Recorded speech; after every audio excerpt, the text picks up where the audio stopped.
What's the difference between health risk and safety risk? Well, it's not difficult to spot a safety risk, is it? Getting a wheelchair onto a train has obvious safety risks, but that surely is a health risk. Brenda, you've just been off with back problems. We don't want to do your back again. Get some help, will you? It's all right. This is a lighter version. It's fine. Well, anyway, that still could be a health risk.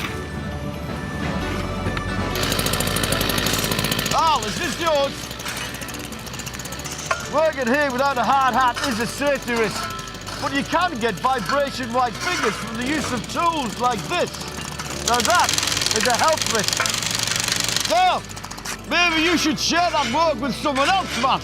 You're like my girlfriend, you are. Knock, knock, knock. You try to help. Right. The lads are on top of it. Give it an hour. Identifying health risks isn't rocket science, but it does need input from colleagues across the business. And that really is the point. Knowing you can call on skills from other departments. People that fill posture. That's painful to watch, that is. Posture? I'm up to my eyeballs in deadlines here. The phone never stops ringing. And that, my friends, is stress with a capital H for heart attack. It's about anticipating, planning ahead. Drivers are expected to be on top of their game. And most don't complain about the responsibility, but well, if the seat, well, if that's not right, what do you expect? After a while, that's when you start to notice it. Could be the chair or maybe back problems. These aren't safety issues, but it could be a health risk.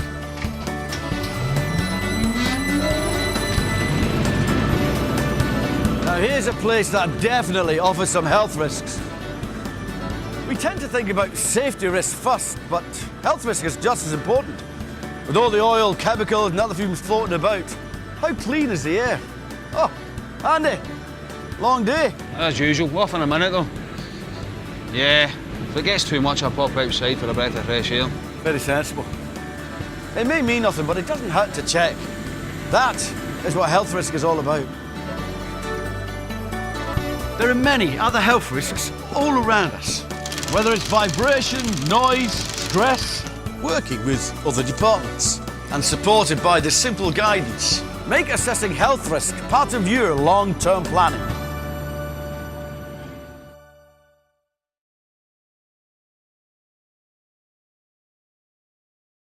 Line managers don't need to be technical experts in the field of health and well-being. What they are required to do, and you're required to do, is to understand the tasks that your workers are required to undertake as part of their duties. And then with the simple application of tools and assessments that we're going to discuss and outline in this briefing, you can then understand how to assess the risks and potentially well-being issues to which your staff are exposed. It's basically about formalising a degree of common sense. The aims of this session are very straightforward. The first is to identify and discuss the three main aspects of health and well-being assessment. We will also understand the simple step-by-step process that you as a line manager will be required to follow in assessing workplace risk. And by doing this, we recognise the practical things we can do that can protect and enhance the health and well-being of ourselves and others we work with. Just standing back and taking a fresh look at things can often mean we can find quicker, smarter and healthier ways of working that cost nothing other than a thought and willingness to help. It's very easy to understand that working on the railway, the health and well-being of an individual can have a direct effect on their ability to do their job. However, it needs to be equally well understood that their job can have an effect on their long-term health and well-being. So carrying out a health and well-being assessment helps us understand our workplace and the people within it in order to make it a better place to work. The role of the line manager is vital. You have the most experience of managing everyday tasks. If you don't identify and raise issues, there is a chance they may be missed altogether. Let's take a look at a few examples of typical health and well-being issues that are relevant in today's railway. The hazards associated with the welding aspect of it, we are looking at the health hazards of the fumes given off. And what fumes are given off, you know, we know the makeup of the rail has got all sorts of different components in there, but when you're adding something to it by the metal within the rods when you're welding, does that react with the metal that's in the rail, with the iron, or is it going to give off a different fume or different component that we're not sure of? So, well, the main issues we're going to have is with respiratory illnesses. I think that's the main thing we need to be looking at here. One of the main health risks for my workforce is from work-related stress. Now, all this research shows that work is good for you. Work pressure is good for you. In fact, work pressure will never go away. When we talk about work-related stress, what we're actually talking about is making sure that those pressures never get to the point where they're causing ill health symptoms. In other words, we don't want things to tip over into ill health. Our biggest health risk currently with multi-purpose stone blowers are the fact that we have a number of safety issues which lead into the health problems. We have to wear hard hats, we have to wear eye protection, we have to wear dust protection, and we have to wear noise protection. So as a result of that, we have health issues relating to dust, noise, and objects. Our biggest issue was that many years ago, we'd done a vast amount of noise assessment, which actually said we weren't doing too bad from a safety point of view.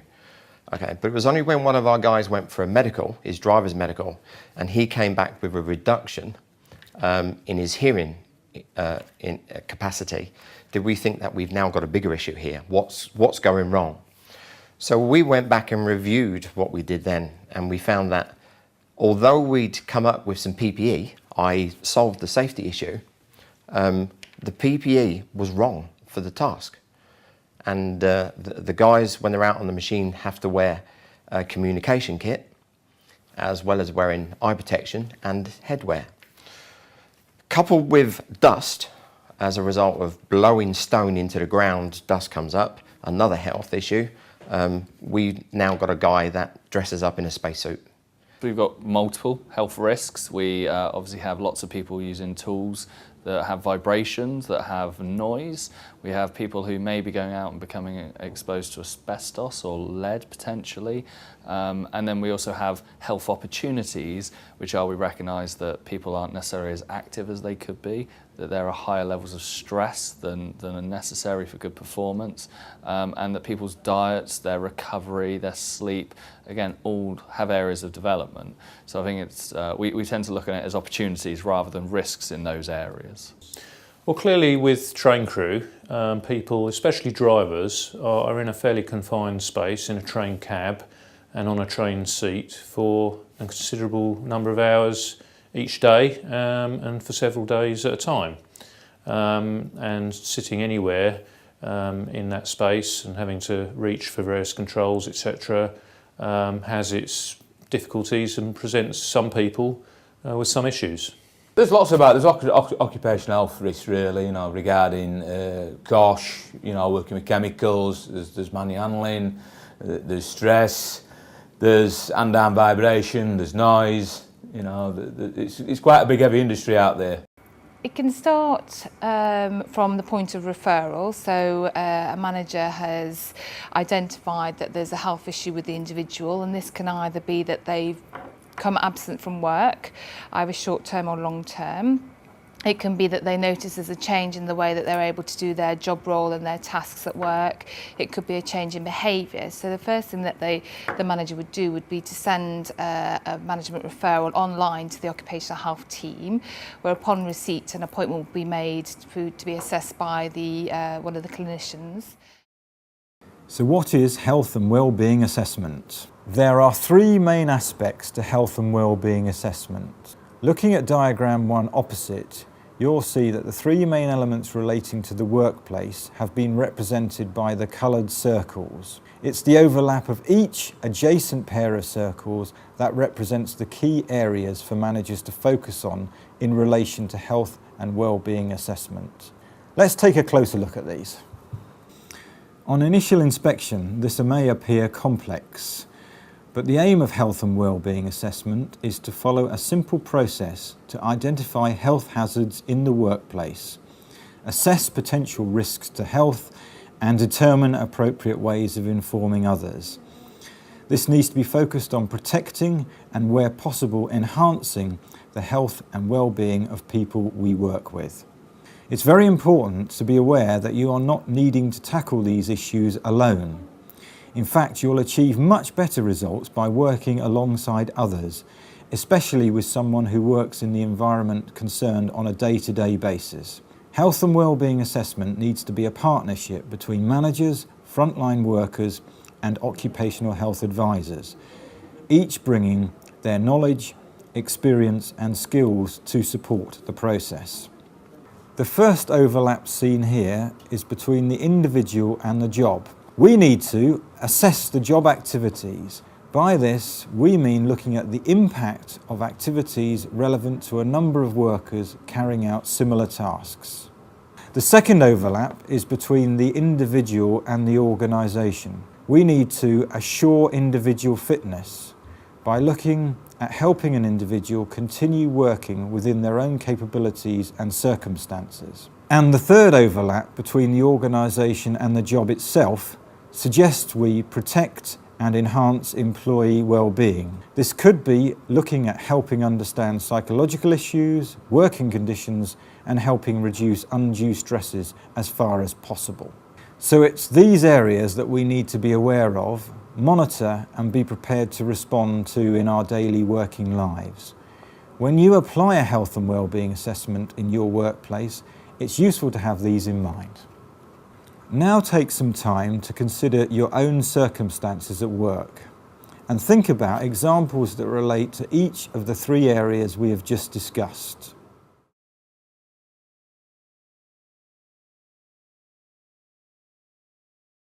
We will now look at the simple process that can help us clarify an issue as well as identifying how it can be solved. The starting point for identifying the need may be proactive, in that it's either a new activity or a planned review, or it might be reactive in that an individual has reported an issue, or it may be due to an incident or accident. From there, we can look further into the issue in a systematic way. The diagram here sets out a simple, common sense, 5-step set of questions for us to answer. Following this process, a step at a time, can help us clarify an issue as well as identifying how it can be resolved. Firstly, what are the health issues? We need to understand what people do, what they're exposed to, and how this may affect their health and well-being. Secondly, who does this apply to? Clarify who might be affected by the health issues and the effect it may have. Third, how serious is it? Evaluate the risks and consider both the consequences and the frequency, and then decide whether there is a need for additional action. Fourth, what needs to be done? Decide what needs to be done about the issue. Think about the controls you have in place and how the work is organised. Compare this with good practice and see if there's more that can be done. Make sure you record your assessment. And finally, are the controls working? Regularly review the assessment and controls and update if necessary. This may be due to plan change, review timescales, or something else that's altered. Taking the first step, we consider what are the health risks. Here we aim to consciously look around and identify issues that may adversely affect the health and well-being of people in the workplace. It is important that we are able to stand back from time to time and view things that are going on from a wider perspective, whilst holding the aim of improving the health and well-being of our people firmly in mind. There are a number of practical things that you can do. Set time aside to look at what health issues may be affecting your workplace. Look at things you're used to seeing through fresh eyes. Put yourself in someone else's shoes. This technique can help see things that have become unconscious or invisible because we're so used to seeing them. Consciously look out for early signs of ill health caused by work. Bear in mind that some health conditions may take a long time to show. Listen to what the people around you say. Sometimes it's worth picking up on somebody's throwaway line to see if there is more to something than initially meets the eye. Appreciate that some issues may have been around for a long time and may seem difficult to solve, but they are present and need to be recognised. Other thoughts and consideration. Walk around the workplace and talk to people that work there. Discussion and insight from trusted and experienced employees can often be very revealing. Liaise with your specialist health and safety managers for advice and to look at generic risk assessments carried out for the activities concerned. Have a look back at your accident and ill health records. These often help to identify the less obvious hazards. Remember to consider that long-term exposure to minor hazards can be far more serious compared to occasional exposure, for example, high levels of noise or exposure to harmful substances. The second step is considering who this applies to. We need to consider the scale of a health and well-being issue and also who might be affected over a period of time. However, when we have learnt about a health and well-being issue, it is important we consider whether it's an isolated case or if it is likely to apply to others as well. A few practical things you can do are: if an issue has been identified through an individual matter, consider whether it may also apply to others carrying out similar work. If you share your workplace, think about how your work affects others, as well as how their work affects your people. Talk to them and ask your people if they can think of anyone you may have missed. Keep talking to people. It is better to talk through issues and make a few mistakes rather than ignore problems. Listen to issues raised and understand the problem before worrying about how to resolve it. Other thoughts and issues are that if looking at a group issue, are certain individuals more vulnerable? Remember that the most vulnerable people, particularly those with existing health conditions or expectant mothers, for example, are more likely to suffer harm and will therefore need greater protection from it. Next, we consider how serious the issue is. Here we aim to recognise and evaluate the implications of what is happening so we can respond in an appropriate and timely manner. It is important to make sure we look into the issue in enough depth so we can make good decisions and move forward in a manner that is reasonable rather than doing too much or not enough. Practical things you can do in considering the seriousness of the issue are: if you are not sure how serious something is, you have the option to seek the help of specialists through the relevant department of your organisation, such as your occupational health hygienists, health and safety representatives, or search on the internet, or review documents that are available to you within your organisation, or you can talk to others. Are there examples of good or useful practice? Other things you can do: speak about the issue to people doing the work to understand what's going on. Keep gathering information until it becomes clear how you should act. Make decisions based upon the information you have in front of you.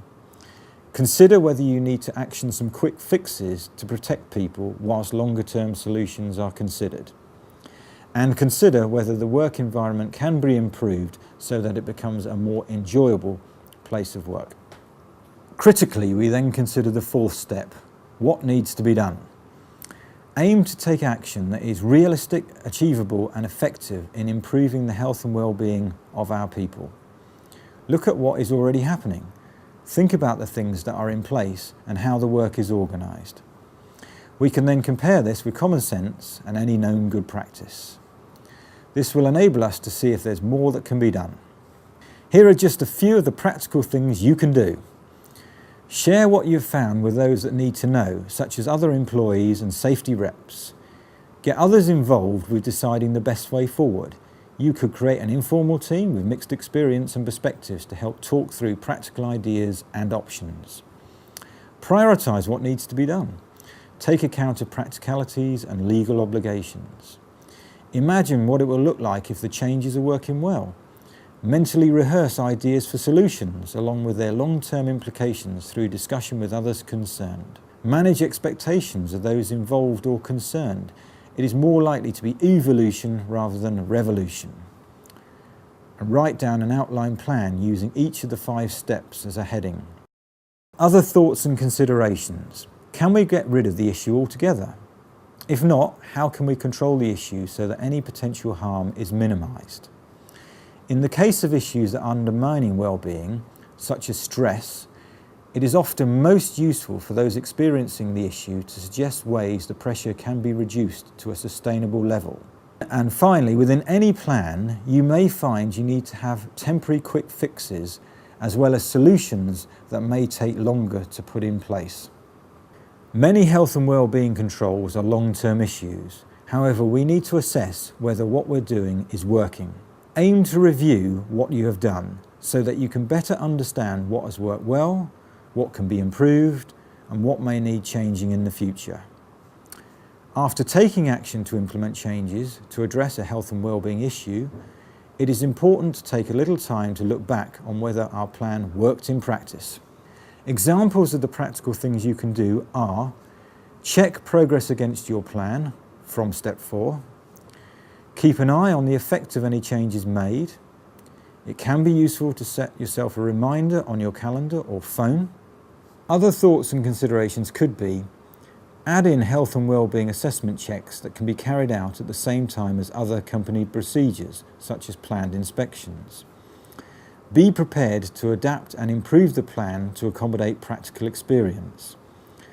Reviewing the health and well-being assessments annually will make sure we're still improving, or at least not sliding back. So in conclusion, when it comes to using the 5 steps within the organisation, how much effort each step takes will depend upon the difficulty of managing the issue identified.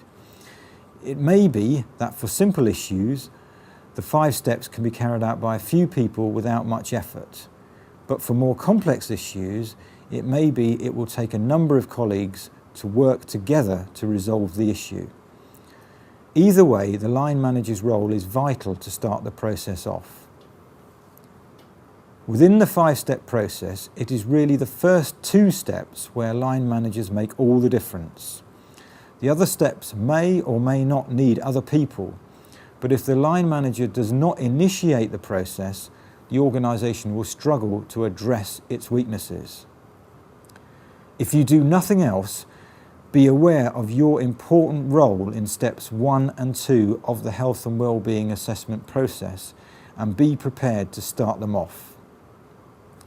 As we mentioned earlier, the role of the line manager is key. It's you that has the most experience of everyday tasks.